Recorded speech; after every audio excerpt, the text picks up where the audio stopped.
Hi there, this video is on Avogadro's law.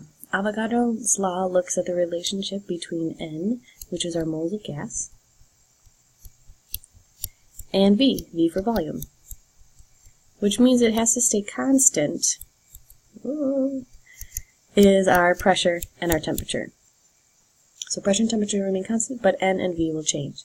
If you take a look at the graph over here, I can see I've got moles of gas, or N on my X, and volume on my Y.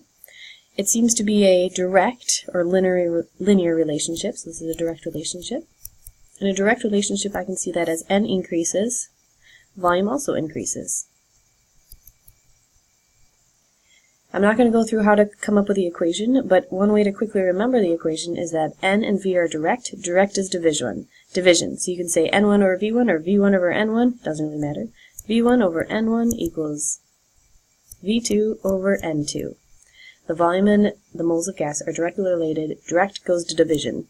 Here's your parts for Avogadro's law. Let's take a look at this real-life example, which is over here on the left.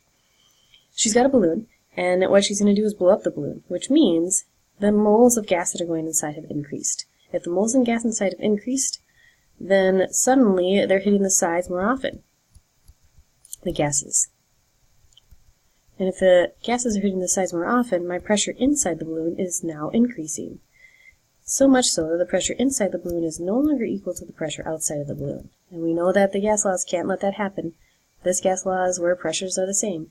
So I've got to increase the volume, thus the molecules are going to hit the sides less often. And it's going to increase the volume until your pressure in is equal to the pressure out. And then things can stop moving. So we can see that in the end, as we increase the moles of gas, the volume has also increased in order to keep the pressures the same. I'm going to assume this whole time that the temperature also remains the same, that there's no increase in temperature from your lung or temperature. So I'm going to assume that the whole time. That's Avogadro's law in a nutshell.